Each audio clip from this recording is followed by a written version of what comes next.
A lot has changed in business this year, and all of us are trying to figure out how to adapt. So this is video number 1 about how to adapt to change in the workplace, and this video is written for business owners. If you want your team members to be able to have some training on how to adapt to change, video number 2 is going to be for team members.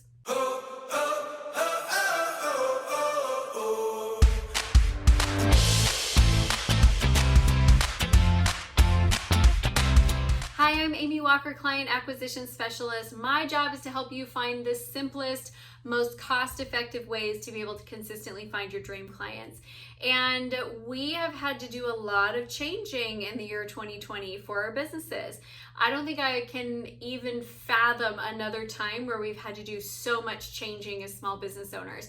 And it has left a lot of teams struggling because you have some people who are adapting to change easily and other people who are change averse. And so we are going to be covering what you need to do to create a context where your entire team is on board with changing, because what we're changing to today might be different than 3 weeks from now. We might have another game plan 3 weeks from then. It's really changing fast. So we have got to get everybody on board with change, adopting it quickly, working together as a team. And this video is going to specifically focus on what you need to do as the business owner to create a context where your team feels safe in navigating that change. If you are new to the channel, I would love for you to subscribe. So hit that subscribe button, hit the bell notification so you can get notified every time we release new content, which is 3 times a week. All right, let's talk about change. Some people love it, like me. Some people hate it, like my husband. And yet we have to come together and create change.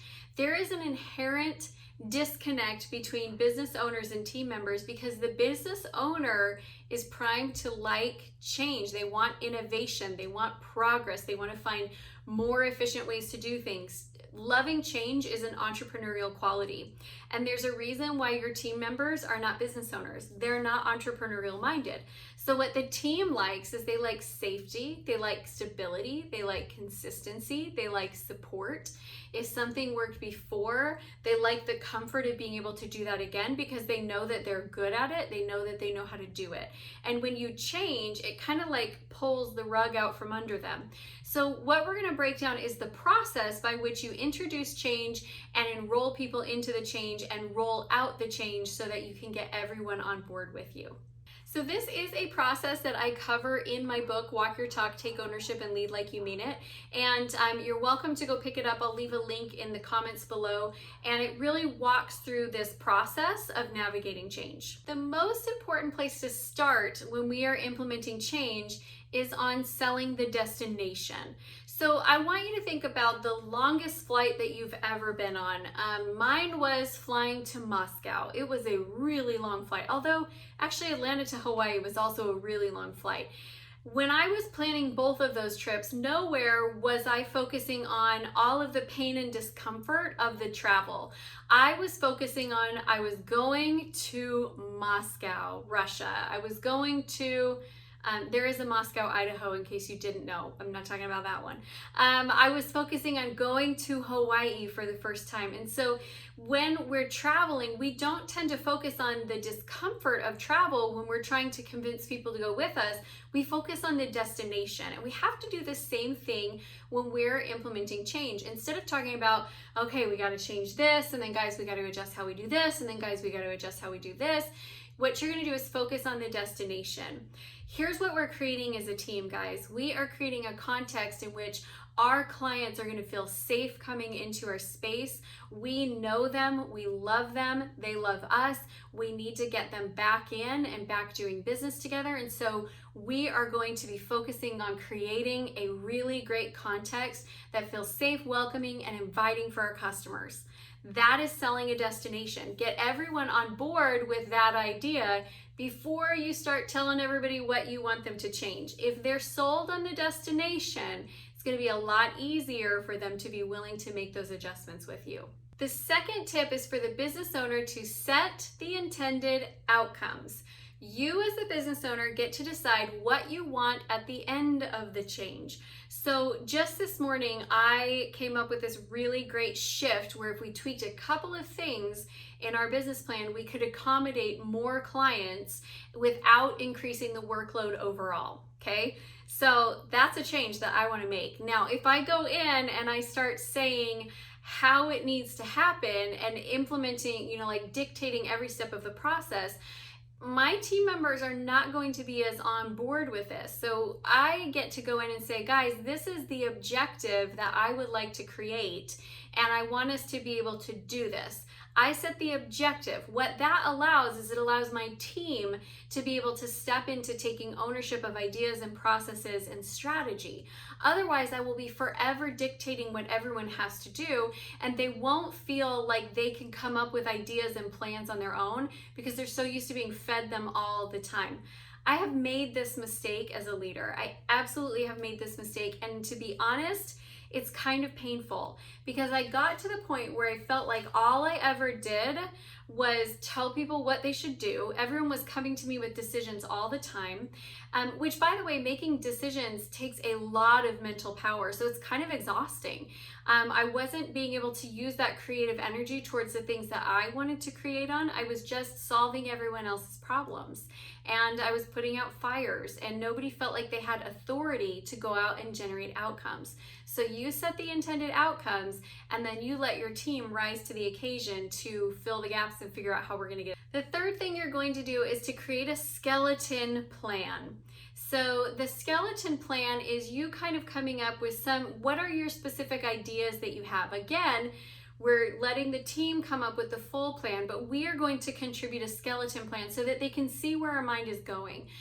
It is also annoying when you have a boss that always coming in and saying, hey, I want you guys to make this happen. And they don't tell you what's in their mind. And then the team member starts working towards it. And then the boss is like, no, that's not what I had in mind. I had this in mind. So that's where the skeleton plans comes in. It's where you get to put on paper, what are the things that as you came up with this outcome, how did you envision it? What ideas did you have? What is important to you in the process, and what do you not really care how it gets done? So that's the skeleton plan. You want to take that and deliver that to your core team. Step number 4 is that you let the core team develop the detailed plan. As they develop the detailed plan, they will be more supportive of it. Now, if you're wondering what is your core team is those key people who are really advocates for the business growth. Sometimes in teams, this is based on a hierarchical structure where they're like your managers and that's your core team. Sometimes it's just people that you choose to be on the core team because they're your cheerleaders. They're the ones who really want you to win, and they're going to be on your side with the rest of the team. So whatever your structure looks like, for mine, it's more of a hierarchy where it's people who are managers. We come together. Now, the reason this is so important is because as a business owner, you know the overall business better than everyone else, but you don't know the individual dimensions of each area as well as the team members do. So for that person who is actually the one on the phone talking to clients who are not yet clients but prospects, they know what the prospect's concerns are better than you, who might not see them until they're actually a client. Like the person who is doing sales and closing deals knows if your packages need to adjust, your pricing needs to adjust, sometimes better than you do.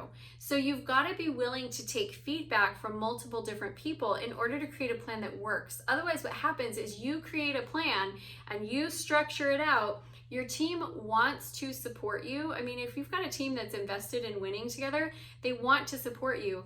But the reality of the work is that it's inefficient. It doesn't really flow the way that you think it does.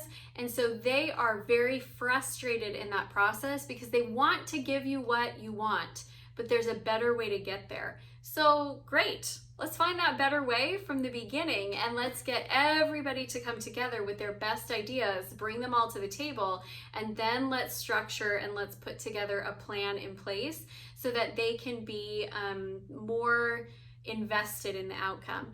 I love the saying, and I don't know who this comes from, that people support that which they create. It's so true. When somebody is involved in helping to launch something, they're going to be more supportive of that thing. When they get to contribute ideas and be part of the think tank, they're going to be more supportive of that.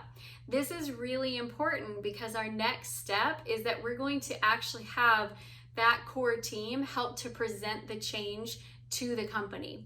So when I'm creating change, what I will do is to the entire company, I will share the destination of where we're going.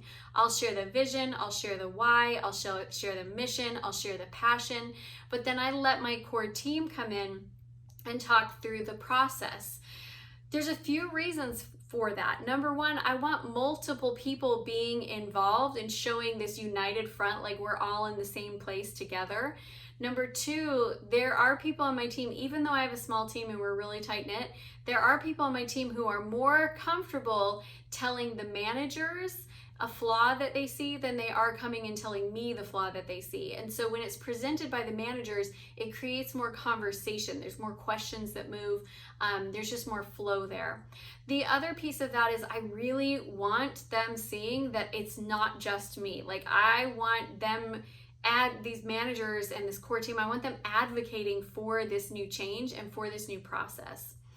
Now, once we have launched the change, and this part is really critical, that does not guarantee success or failure. It really doesn't. Having a good, clear, well planned out launch and advocating for that change does matter. And on the flip side, you still have to have a ton of follow-up and follow-through. So this is going to require regular training because you've been doing it one way for a long time. Now you've got to do it differently. So ongoing training about those changes. It's also going to require that you have ongoing feedback on how well people are doing implementing those changes. This is also a really good time to do things like giving out awards and doing recognition for people who are doing well with implementing the change and the new procedures. I cannot stress this enough. There's never been a more important time to get your culture on board with change and with innovation.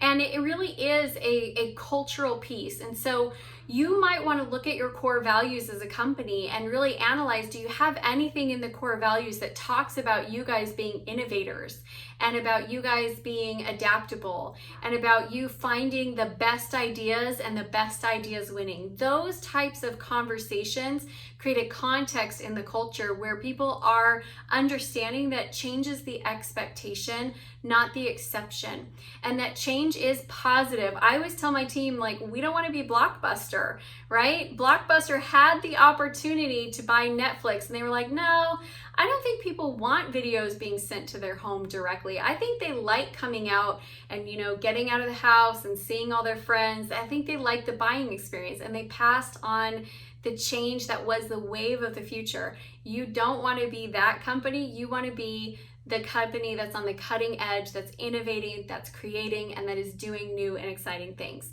So as you follow these steps, it's going to help you as a leader. Now, again, if you want your team to be able to get on board with how they can best support change in a positive context, have them watch part 2 of this series, and I'm excited to get to chat with them there. Please leave me a comment. Let me know if you have any questions. I would be happy to answer them. If you are interested in getting Walk Your Talk, Take Ownership, and Lead Like You Mean It, I've got a link down below. You're welcome to go check that out. It's a great resource for leadership principles. And if you'd like to join a community of like-minded business owners and entrepreneurs, please head over to my private Facebook group, Acquire. I would love to see you there. That is it, my friends. Thanks, everyone. Have a wonderful rest of your day.